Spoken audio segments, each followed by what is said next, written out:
Okay, I got all the parts for step 13, which is putting the front A-arm together.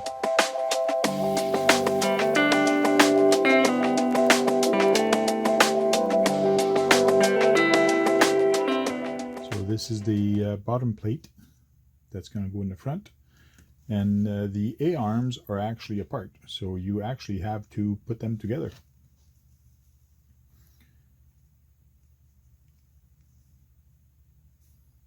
Those are small A-arms, and I believe that it doesn't matter what size they go on because they're exactly the same on one side or the other side, because there's no drawing for it and nothing. So they say to put a screw onto this side going this way. So let me pop that in there and I'll be right back. Okay, the two parts are screwed together. Now it's time to actually install them. And if I follow the drawing, they got to go this way. And put that long screw in there again.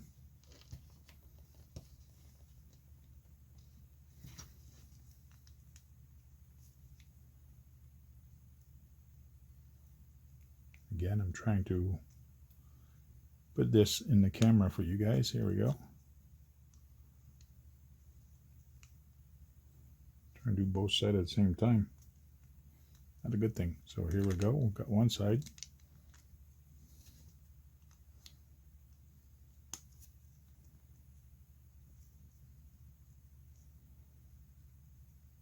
Come on, buddy. Fit in there. Here we go. Both sides in. Now I'm going to screw this until it reaches the end. And we should be all good. Like I mentioned in the previous video, the A-arm are actually a weaker, not a weaker, but they're like rubber hard plastic. They're a little bit more rubbery than this part.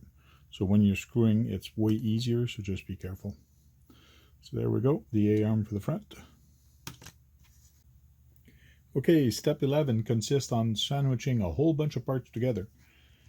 So 1 part, 2 part, 3 part, and then you put the part with the A-arm underneath.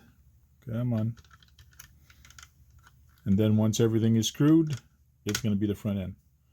So let me put all that together and I'll be right back.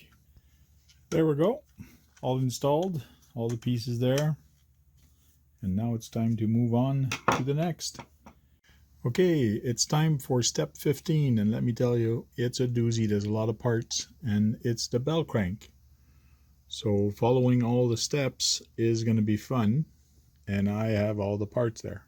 So there's a whole bunch of little parts. So I'm going to put all that together, and that all goes at the front on top here. So I'll put that together and I'll be right back. So there we go, the bell crank is done. So it's assembled, and now I just have to install it on top of that. I know it's kind of, everything is black, but this is going to snap onto there. This is kind of, these are the open ball end. There are little stuff to actually clip on. So you can actually use a pair of pliers to help you put them on, and then it just clips on. And you do the same thing on the other side.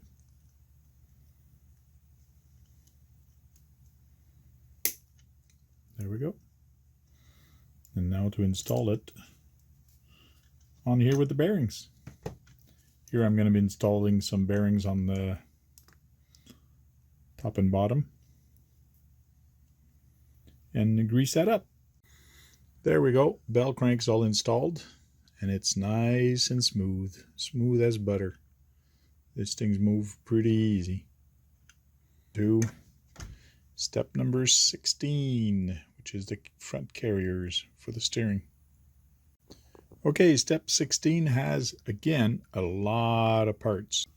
So one of the first part they want you to do is put 2 bearings in there, and actually put a clip in here to hold it temporarily so it doesn't fall out, because if you don't put that, the pin is just going to come back and fall out. So this is just temporarily until you actually put the little pin in there later, before you put the wheel and the hex.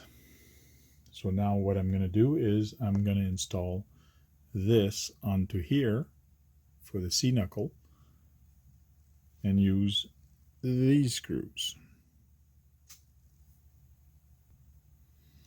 So there we go, all installed. The C knuckle, C hub is installed, and it turns pretty easy. So now the next part is to install another part on the front here. So that's what I'll do next. There we go. I just installed this little part, and I did have to install this at the other end. So there we go, both knuckles are done right now. And yes, it's way easier when you actually put the body pin there, because you do have to move this along a lot, because there's a lot of balls to put and screws to put. So she's all done. So now it's going to be time to do step 17. Okay, step 17 consists of installing the front two casters. And also we got to make some links. So let's get the parts and okay, when building these links, there's not a lot you need to know about it. You just start screwing it on one side, take the other one, and then you start screwing on the other side. And what I usually do, I twist both of them at the same time until I get the right measurement. Now what's neat with the manual is that they do give you the measurement. So it tells you 4.5 millimeter. What's nice with the way they would do the drawing, it's actually to scale. So when you put it right on it, as soon as you get with that gap, this is 4.5. So you don't really need a ruler. You just need to go by this, and you need to make one with the cap down, one with the cap up. Okay, I got the two links done. Now it's time to assemble it.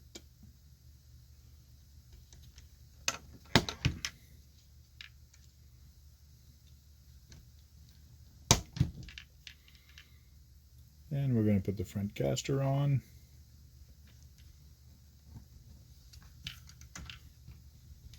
Come on, get in there. Shouldn't be that tight.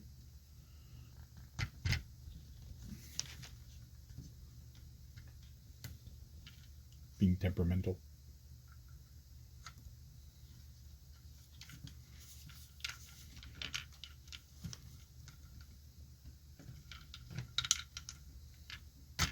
There we go. See, it's a little tight. So I find this a little tight. It doesn't even fall by itself.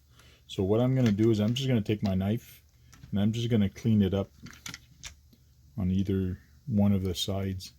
Just going to clean it up so it can actually swivel properly. There we go. Step 17 is all done. All installed, and everything is turning. And everything is nice and loose. So step 17 is done. Let's go down to step 18, and step 18 is about shock tower in front to hold the whole front end with the little tiny front bumper. Okay, now on to step 17. So I got some parts to go find, some screws. There's a bunch of screws to get, 7 of them, a bunch of plastic parts. So let me gather all that, and I'll be right back. Okay, I just installed part 18. So it's basically just installing this part on there to hide and to strengthen the whole front together. So it becomes a full part. So it becomes, let me show you, it's better if I actually show it on camera. So it actually ties the frame and the front. So you now have a full circle. So it's nice and strong. Next part, I got to open up a new bag C. And it's actually the shock parts. We're going to build some shocks without oil. Those are always fun and easy. So building these shocks are pretty easy. They're the one without the oil. So what I usually do is I just put the cap on, and you got to make sure you just line up the little crack with the hole. There's a hole on this one. So best thing to do is line it up, and then you take this ring and you just snap that in there. And now that's done. Put the little spacer, put the spring, and then this, when you actually just put it in there, you just turn a quarter turn, and then it's all locked up. That's how easy these shocks